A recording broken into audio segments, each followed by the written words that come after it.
In 1996 or 1997, summer months, I was working for the BC Forestry as a firefighter. We were under contract, and this was probably the 5th fire I had been on. We were asked to come out to an area called Kinbasket Lake. So we drove out there. You had to drive into the mountains close to Mt.Robson, British Columbia. Drove into the mountains about 5 or 10 miles. Got to the camp. And at this camp, when we got there was about 100 people, because we were there to clean up. At one point there was over 3,000 people on this fire because it threatened a dam in the area. So when we got there, we were there to clean up the pumps, the hoses, check for hot spots, dig fire guards up and down the mountain several times, checking the burn areas, checking some of the green areas. So we got to stay there a while. Like I said, you had to drive in 5 to 10 miles, and then we had to take helicopters every day to go to work, because from the camp we had to cross a lake and then go up a mountain to get to the burn areas. Steep terrain, rocky terrain. It's the Rocky Mountains. So steep that when the loggers were cutting down snagged trees, they would have to shout out to us before they fell the tree, because the trees would javelin down the mountainside. Very dangerous. They'd pick up speed and come flying past us. Anyway, we were at the camp for a couple days before a pilot of one of the helicopters told us about a story that like an event that happened to them about a week after they started fighting the fire.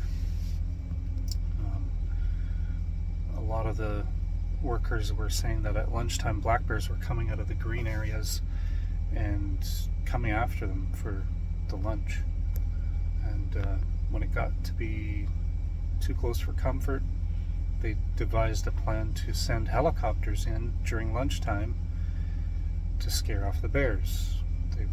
They had loudspeakers and they'd blare siren noises at the bears to get them to go back. So they did that every day for a number of days, probably about a week. And then the pilot said that one morning when they woke up, and this was again before our crew got to location, all 3 helicopters had been attacked. 2 of them pretty severely, to the point where they weren't usable. They had to truck in some extra parts. One of the helicopters had to be trucked out to get repaired, and the other 2, one was repaired within the next day or so, and the other one a couple days later. But what they suspect was that the bears, being black bears, they'll stalk you. If they want you, they'll come find you. They suspect that the bears got pissed off, swam across a lake or traversed around the lake, found where the helicopters were, and tore them apart. My only issue with this story that the pilot told is nobody actually saw the bears do this.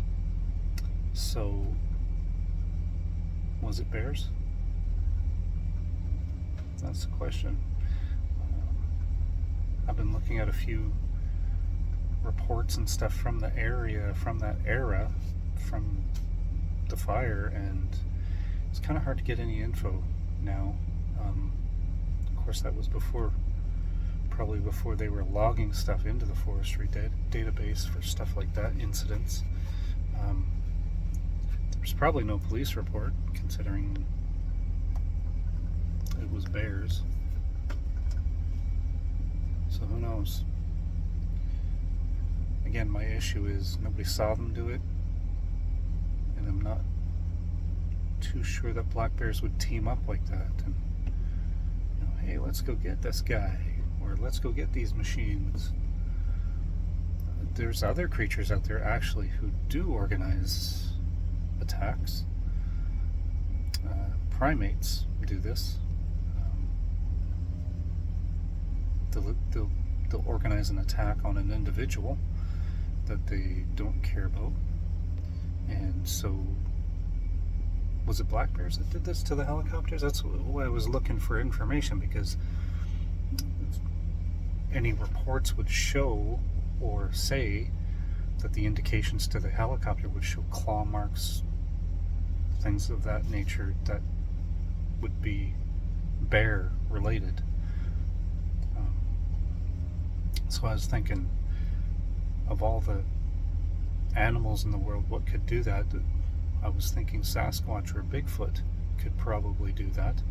Organize a couple of their, family members or whatever, and go down there and rough up these birds that are making all this noise. Because it just makes more sense, I think. The pilot told us this story. This had happened, again, probably about, as the crow flies, we were probably about 30 kilometers or so from Mt.Robson. So it's pretty well-known area. If something like that happened, was claimed under insurance, you would think that there'd be a report, maybe. I don't know that the police would be involved, but the forestry might have reported it, but I can't find anything. So that's the story. Kind of curious as to what kind of animal would do that.